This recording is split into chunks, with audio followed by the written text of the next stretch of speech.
Felix Zabezki, and welcome again to another chilly installment of SL Tonight.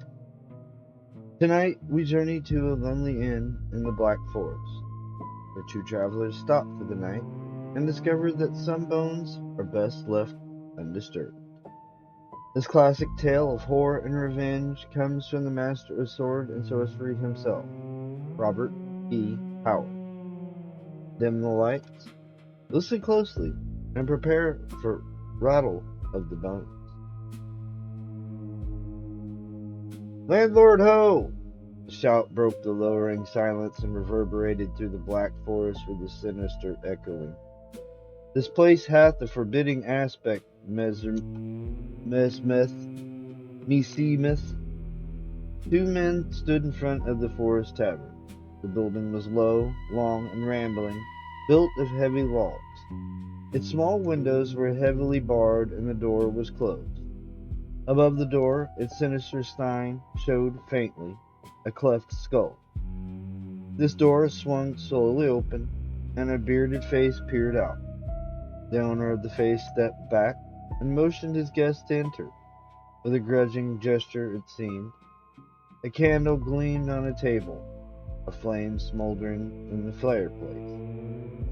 Your names? Solomon Kane, said the taller man briefly. Gaston Armand, said the other, spoke curtly. But what is it that to you? Strangers are few in the Black Forest, grunted the host. Bandits many. Sit at yonder table and I'll bring food. The two men sat down with the bearing of men who have traveled far. One was a tall, gaunt man, clad in a featherless hat and somber black garments which set off the dark pallor of his forbidding face. The other was of a different type entirely, bedecked with lace and plumes, although his finery was somewhat stained from travel. He was handsome in a bold way, and his restless eyes shifted from side to side, never still an instant. The host brought wine and food to the rough-hewn table, and then stood back in the shadows like a somber image. His features, now receding into vagueness, now luridly etched into the firelight as it leaped and flickered, were masked in a beard which seemed almost animal-like in thickness.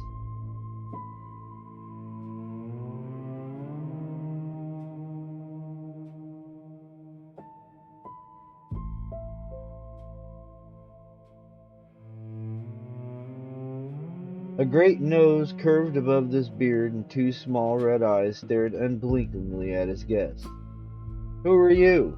suddenly asked the younger man. "I am the host of the Cleft Skull Tavern," sullenly replied the other. His tone seemed to challenge his questioner to ask further. "You have many guests?" the Armand pursued. "Few came twice," the host grunted. Kane started and glanced up straight into those small red eyes, as if he sought for some hidden meaning in the host's words. The flaming eyes seemed to dilate, then drop sullenly before the Englishman's cold stare.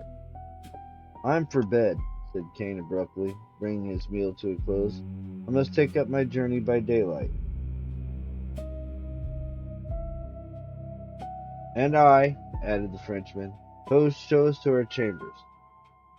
Black shadows wavered on the walls as the two followed their silent host down a long, dark hall. The stocky, broad body of their guide seemed to grow and expand in the light of the small candle which he carried, throwing a long, grim shadow behind him. At a certain door he halted, indicating that they were to sleep there. They entered. The host lit a candle with the one he carried, then lurched back the way he had come. In the chamber, the two men glanced at each other. The other furnishings of the room were a couple of bunks, a chair or two, and a heavy table. "Let us see if there is any way to make fast the door," said Kane. "I like not look the host of mine." "There are racks on door and jamb for a bar," said Gaston, "but no bar." "We might break up the table and use its pieces for a bar," mused Kane. "Mon Dieu," said Armand. "You are timorous, monsieur." Kane scowled. I like not being murdered in my sleep, he answered gruffly. My faith, the Frenchman laughed. We are chance met until I overtook you on the forest road an hour before sunset. We had never seen each other. I have seen you somewhere before, answered Kane, though I cannot now recall where. As for the other, I assume every man is an honest fellow until he shows me he is a rogue. Moreover, I am a light sleeper and slumber with a pistol at hand. The Frenchman laughed again. I was wondering how Monsieur could bring himself to sleep in the room with a stranger. Ha ha! All right, Monsieur Englishman, let us go forth and take a bar from one of the other rooms. Taking the candle with them, they went into the corridor. Utter silence reigned, and the small candle twinkled redly and evilly in the thick darkness. Mine host hath neither guests nor servants, muttered Solomon Kane. A strange tavern. What is the name now? Those German words come not easily to me. The Cleft Skull? A bloody name, I faith. They tried the rooms next to theirs, but no bar rewarded their search. At last they came to the last room at the end of the corridor. They entered. It was furnished like the rest, except that the door was provided with a small barred opening, and fastened from the outside with a heavy bolt, which was secured at one end to the door jamb. They raised the bolt and looked in. There should be an outer window, but there is not, muttered Kane. Look! The floor was stained darkly. The walls in the one bunk were hacked in places, great splinters having been torn away. Men have died in here, said Kane somberly. Is yonder not a bar fixed in the wall? Aye, but 'tis made fast, said the Frenchman, tugging at it. A section of the wall swung back, and Gaston gave a quick exclamation. A small, secret room was revealed, and the two men bent over the grisly thing that lay upon its floor. The skeleton of a man, said Gaston, and behold how his bony leg is shackled to the floor.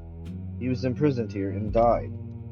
Nay, said Kane, the skull is cleft. Methinks mine host had a grim reason for the name of his hellish tavern. This man, like us, was no doubt a wanderer who fell into the fiend's hands.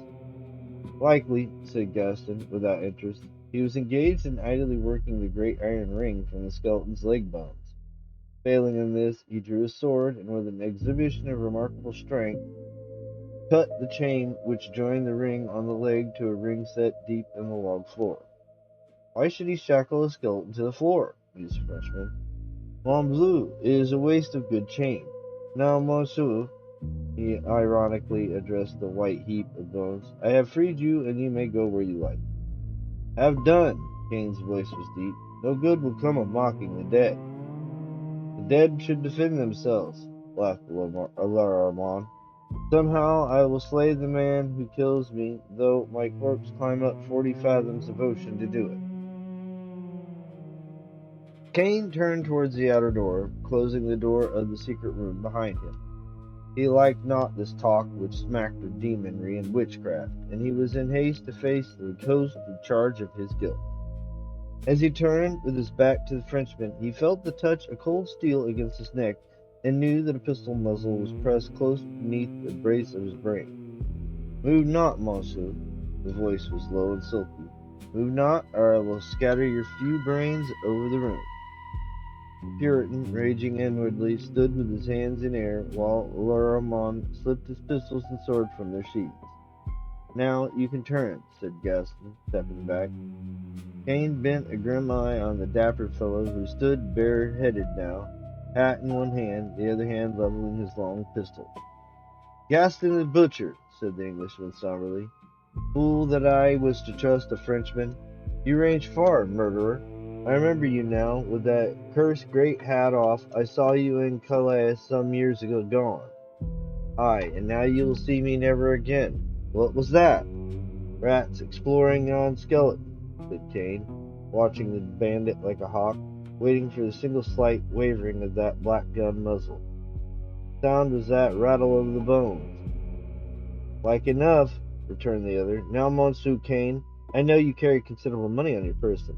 I had thought to wait until you slept and then slay you, but the opportunity presents itself and I took it. You trick easily. I had little thought that I should fear a man with whom I had broken bread, said Kane. deep timbre of slow fury sounding in his voice. The bandit laughed cynically. His eyes narrowed as he began to back slowly towards the outer door. Kane's sinews tensed involuntarily.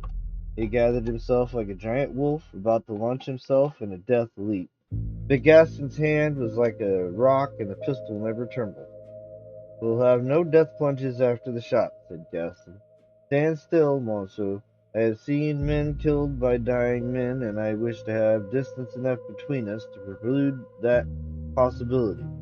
My faith, I will shoot you. You will roar and charge, but you will die before you reach the host. They will reach me with your bare hands, and mine host will have another skeleton in his secret niche.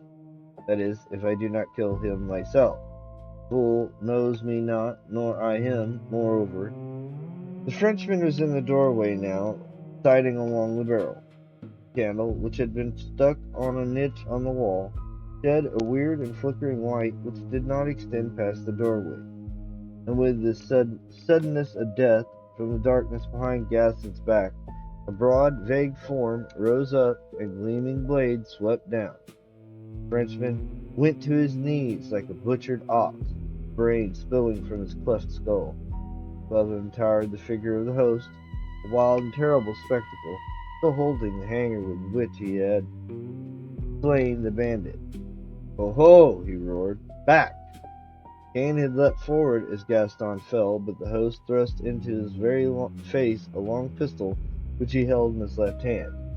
"Back!" he repeated in a tiger's roar, and Kane retracted from the menacing weapon, and the insanity in the red eyes. The Englishman stood silent, his flesh crawling as he sensed a deeper and more hideous threat than the Frenchman had offered. There was something inhuman about this man, who now swayed to and fro like some great forest beast while his mirthless laughter boomed out again. "Gaston the Butcher!" he shouted, kicking the corpse at his feet. "Ho ho! My fine brigand will hunt no more. I had heard of this fool who roamed the Black Forest. He wished gold, and he found death. Now your gold shall be mine, and more than gold, vengeance." "I am no foe of yours," Kane spoke calmly. "All men are my foes. Look, the marks on my wrists. See, the marks on my ankles. And deep in my back, the kiss of the knout. And deep in my brain, the wounds of the years of the cold, silent cells where I lay at punishment for a crime I never committed." The voice broke in hideous, grotesque sob. Kane made no answer. This man was not the first he had seen whose brain had shattered amid the horrors of the terrible continental prison. "But I escaped!" screamed Rose triumphantly. "And here I make war on all men! What was that?"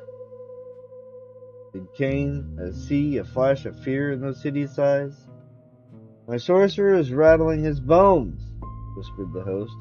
Then, laughing wildly, "Dying, he swore his very bones would weave a net of death for me. I shackled his corpse to the floor, and now, deep in the night, I hear his bare skeleton clash and rattle as he seeks to be free, and I laugh.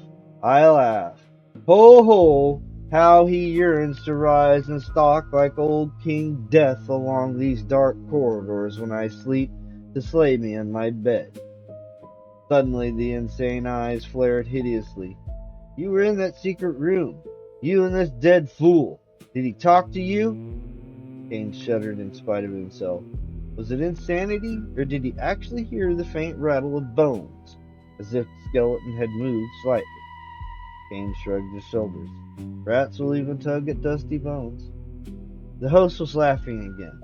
He sidled around Kane, keeping the Englishman always covered, and with his free hand opened the door. All was darkness within, so that Kane could not even see the glimmer of bones on the floor. "All men are my foes," mumbled the host, in the incoherent manner of the insane. "Why should I spare any man who lifted a hand to my aid when I lay for years in the vile dungeons of Carlarousse, and for a deed never proven? Something happened to my brain then. I became as a wolf, a brother to those of the Black Forest to which I fled when I escaped. They have feasted, my brothers, on all who lay in my tavern, all except this one who now clashes his bones, this magician from Russia. lest he come stalking back through the black shadows when night is over the world, and slay me, for who may slay the dead? I stripped his bones and shackled him. His sorcery was not powerful enough to save him from me, but all men know that a dead magician is more evil than a living one. Move not, Englishman. Your bones I shall leave in the secret room beside this one to... The maniac was standing partly in the doorway of the secret room now, his weapon still menacing Kane. Suddenly he seemed to topple backwards and vanished in the darkness. And at the same instant a vagrant gust of wind swept down the outer corridor and slammed the door shut behind him. The candle on the wall flickered and went out. Kane's groping hands, sweeping over the floor, found a pistol, and he straightened, facing the door where the maniac had vanished. He stood in the utter darkness, his blood freezing, while hideous, muffled screaming came from the secret room, intermingled with dry, grisly rattle of fleshless bones. Then silence fell.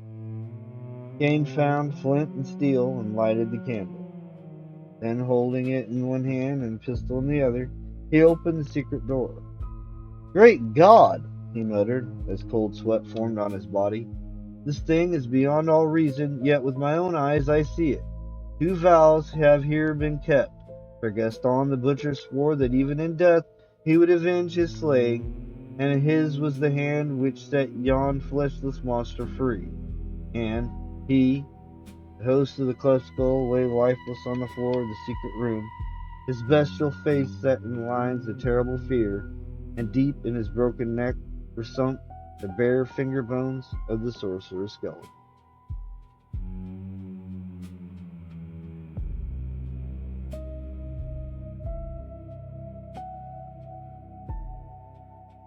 And so ends another dark night in the Black Forest. Robert E. Howard's Rattle of Bones delivers pure pulp terror, a perfect standalone tale of vengeance, superstition, and the supernatural. If this left you with a chill, let me know in the comments. What's your favorite Robert E. Howard story? Is it Pigeons from Hell? Because so far it's Pigeons from Hell for me, but I'm biased. Thank you for joining me on SL Tonight. This has been Felix Lebeski. Until next time, sleep well, if you can.